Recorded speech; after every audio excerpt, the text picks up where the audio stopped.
আসসালামু আলাইকুম গাইস, কেমন আছেন সবাই?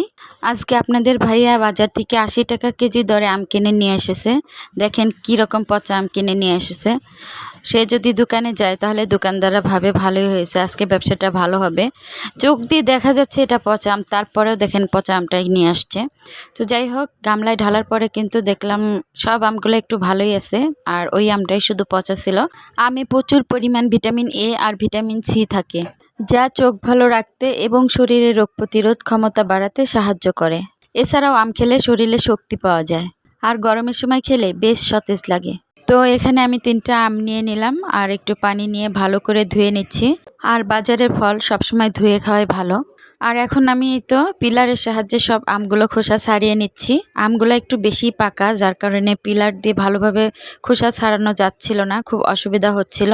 তো আমি কষ্ট করেই সবগুলো আমের খোসা ছাড়িয়ে নিলাম। আর এখন এখানে তো ছুরি দিয়ে পিস পিস করে কেটে নিচ্ছি। এত নরম যে আমগুলো ভালোভাবে কাটাই যাচ্ছিল না, তাই আমি বেশি টুকরো না করে এপাশ থেকে এক পিস ওপাশ থেকে এক পিস বের করে এভাবে কেটে নিচ্ছি। তো যাই হোক, কেটে কেটে এখন খাবারের পালা, দেখা যাক আমগুলা মিষ্টি হয় কিনা। আসলে ফরমালিন দিয়ে ঢাকা শহরের আম পাকানো। তো যাই হোক, এখানে তো আমরা আর দেশের আম পাবো না, আমাদের এই আমই খেতে হবে।